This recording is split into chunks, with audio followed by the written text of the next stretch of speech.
Hello, we are group individuals. I am Shade of class 9. I am Kaito of class 8. I am Miko of class 9. I am Natalie of class 10. I am Kuto of class 9.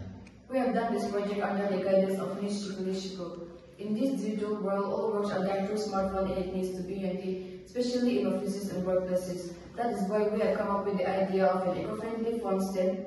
The best advantage of this phone stand is that it is eco-friendly, cost-effective, and does not consume much time to make. The materials required to make this phone stand is just a bamboo and strong glue. The procedure to make this phone stand is take a bamboo and cut it into this shape, then paste it together with a glue. Then take a small bamboo stick and then paste it there so that the phone does not fall off. Instead of buying this non-eco-friendly plastic phone stand, it is better to make eco-friendly phone stand with the materials available at home. This is the end result of our project. Thank you all.